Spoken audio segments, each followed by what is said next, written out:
Big boss Marathi 5 काल झालेल्या एपिसोडमध्ये सूरज चव्हाणचा प्रवास दाखवण्यात आला, ज्यामुळे तो भाविक झाला आणि त्याने त्याच्या चाहत्यांना एक संदेश दिला की ही बिग बॉस सीझन 5ची फायनल ट्रॉफी मी जिंकणार। प्रत्येक सदस्यांच्या प्रवासाचे व्हिडिओ दाखवले जातात, ज्यात त्याच्या घरातील महत्त्वाच्या क्षणाचे संकलन असते।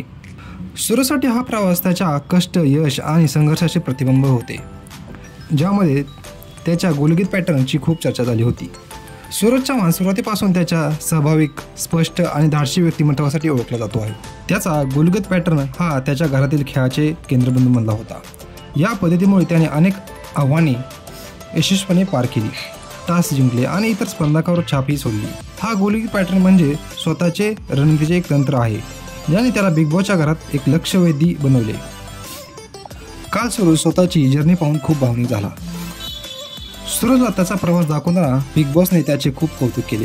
बिग बॉस म्हणाले की तुम्ही माझे नव्हे तर संपूर्ण महाराष्ट्राचे सुपुत्र आहात। या घरात अनेक पॅटर्न पाहायला मिळाले, पण गोलगीत पॅटर्न चांगला गाजला। हा संवाद ऐकता सूरज भावूक झाला आणि त्याच्या डोळ्यात पाणी आले।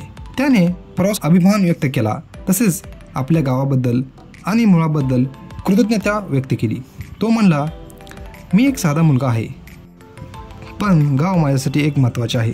गावाशी असलेलं त्याचे प्रेम आणि त्याच्या प्रवासाची वेळ अनेकदा व्यक्त झाले होते, ज्यामुळे प्रेक्षकांशी त्याचा एक भावनिक संबंध तयार झाला। सूरजला त्याच्या घरातील अनुभवामुळे अनेक वेळा स्वतःवर ताबा ठेवावा लागला होता। तो सांगतो, मला राग आला तरी मी पुढे मागे पाहत नाही, त्यामुळे मी स्वतःला शांत ठेवण्याचा प्रयत्न करतो। त्याच्या या स्वभावामुळे त्याला घरात आव्हाने आली, परंतु त्याने ते शांत राहून प्रत्येक परिस्थितीला सामोरे जाण्याचा प्रयत्न केला। सूरजच्या घरातील एक महत्त्वाचा घटक म्हणजे त्याची पॅडीदादासोबत असलेलं नातं। दोघांची मैत्री खूप चांगली झाली होती आणि शोच्या एका टप्प्यावर पॅडीदादांनी सूरजवर पालकत्व घेण्याची घोषणा केली होती। पॅडीदादांनी सांगितले की मी आयुष्यभरासाठी सूरजचा पालकत्व घेतला आहे। या मैत्रीमुळे प्रेक्षकांमध्ये खूपच चर्चा झाली आणि सूरजच्या घरातील स्थानही आणखी बळकट झालं। सूरज चव्हाणच्या प्रवासानंतर आणि त्याच्या चाहत्यांना त्याच्याकडून आणखी एक मोठी यशाची अपेक्षा आहे। तो या आठवड्यात नॉमिनेट झाला असला तरी त्याला मिळणाऱ्या समर्थनामुळे तो टॉप 5 मध्ये पोहोचण्याची शक्यता नक्कीच आहे। त्याचं स्पष्ट, साधं आणि मनमिळावू व्यक्तिमत्व प्रेक्षकांना आवडलं आहे आणि त्याच्या प्रामाणिकमुळे सूरज चव्हाणची बिग बॉस मराठी 5 मधील यात्रा म्हणजे साधेपणा, आत्मविश्वास आणि गावाशी असलेले प्रेम याचा सुंदर संगम आहे। त्याच्या प्रवासातील महत्त्वाचे क्षण, विशेषतः गोलगीत पॅटर्न आणि हे त्याच्या व्यक्तिमत्वाचं प्रतिबिंब आहे।